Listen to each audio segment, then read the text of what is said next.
በሐሳብ ወይም በንግግር አማካኝነት እያማረራችሁ ከሆነ ልብ በሉ። ሌሎች በሚናገሩት በአየር ሁኔታው ወይም በየትኛውም ነገር ማማረር የሆነውን ነገር አለመቀበል ነው። ምሬት የሚሸከመው አሉታዊ ኢነርጂ ይጎዳችኋል። ያማረራችሁን ነገር አውጥታችሁ ስትናገሩት በሙሉ ኃይላችሁ ላይ ትገኛላችሁ። ስለዚህ ያማረራችሁን ነገር በመናገርም ወይም እርምጃ በመውሰድ ለመቀየር ሞክሩ። መቀየር ካልቻላችሁ ግን ያንን ነገር መተው ወይም ደግሞ መቀበል አለባችሁ። ይህንን ካላደረጋችሁ የምትገቡበት ሁኔታ የለየለት እብደት ይሆናል። የተለምዶ አላዋቂነት ወይም ተራ ውስጠ ህሊና ኦርዲነሪ አንኮንሽስነስ ሁልጊዜም አሁንን ካለመቀበል ጋር ይያያዛል። አሁን የምንለው እዚህ የሚለውንም ይጨምራል። አሁንና እዚህን እየተቃወማችሁ ነው።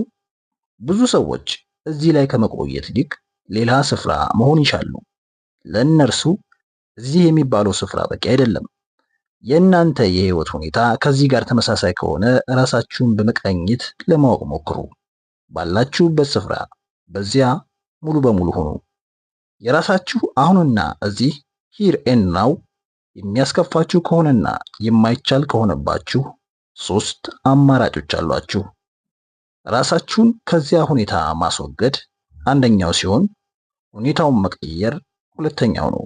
ሶስተኛውና የመጨረሻው ግን ሁኔታውን ሙሉ በሙሉ መቀበል ነው።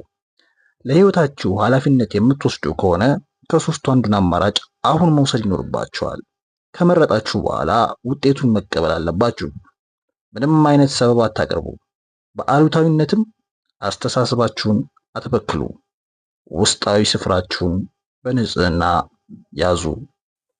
ሁኔታችሁን ለመተው ወይም ለመቀየር እርምጃ የምትወስዱ ከሆነ በቅድሚያ አሉታዊነትን አራግፋችሁ ጣሉ።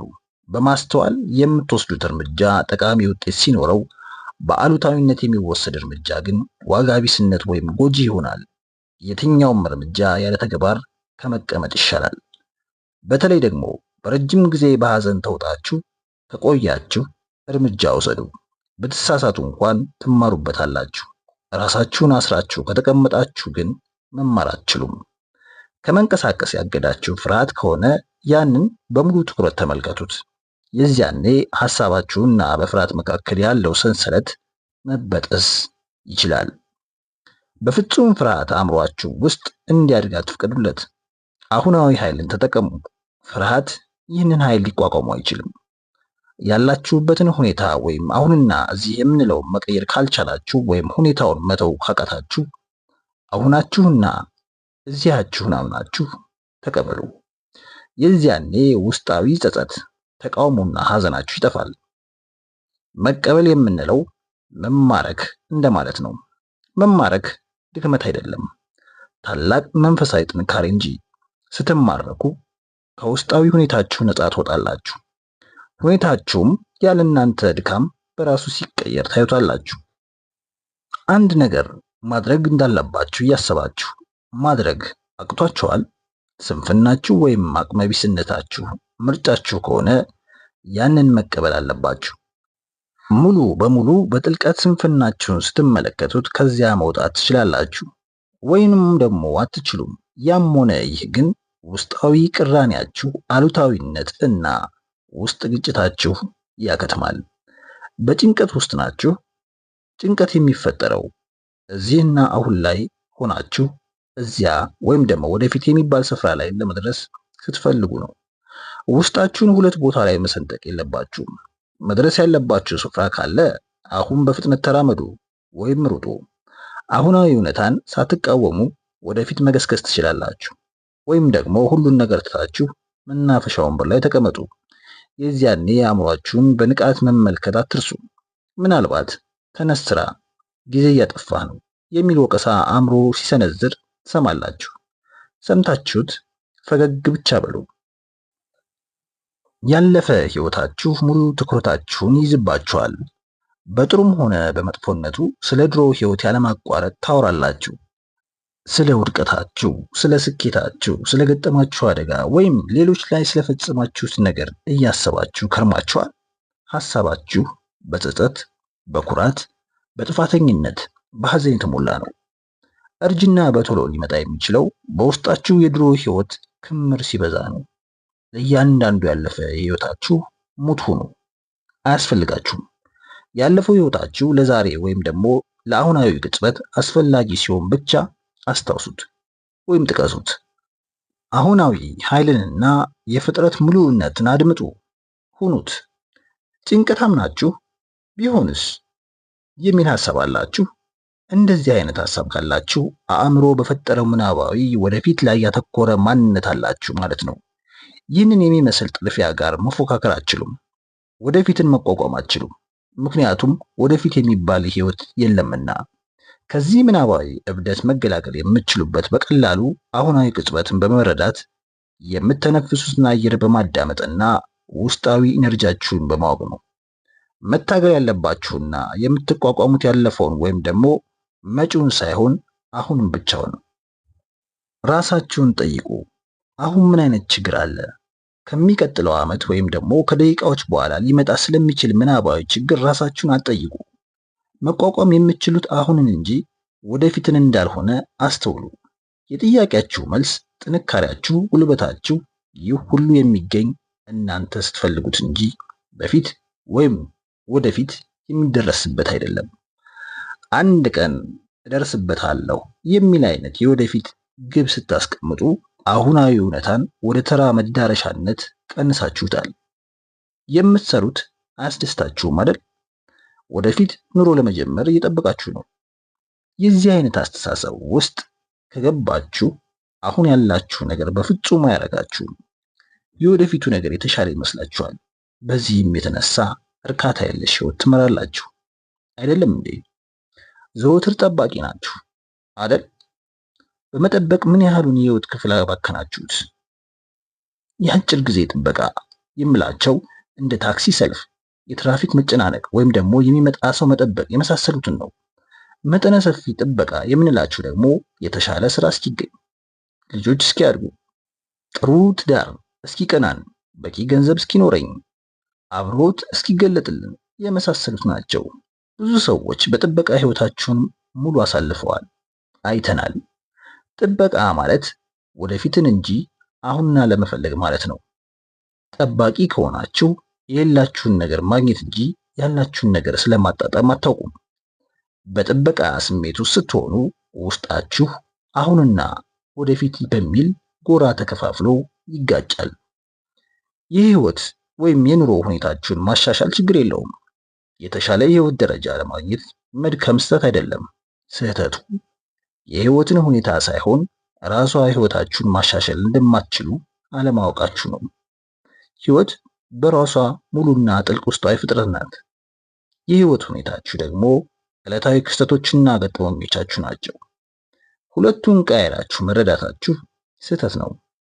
ህይወትን ለማሻሻል መጣር ማለት ስለ መሰረት ሳይጨነቅ ስለ ህንፃው የላይኛው ፎቅ እንደሚጠበብ የኪነ ህንፃ ባለሙያ መሆኑን ነው።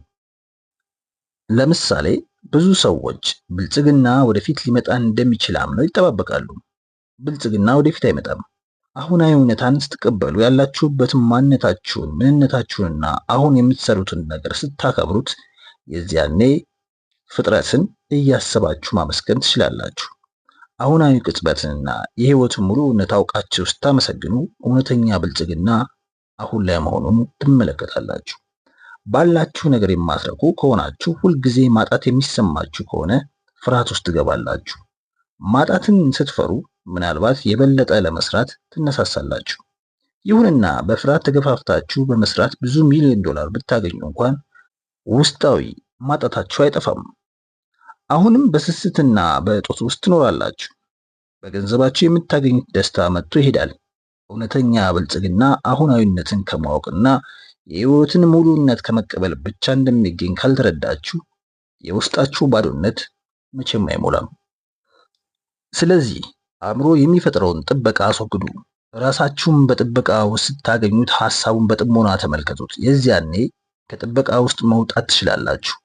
አሁናዊ ቅጽበት ላይ በመሆን አሁናዊ ሰላምን አጣጥሙ።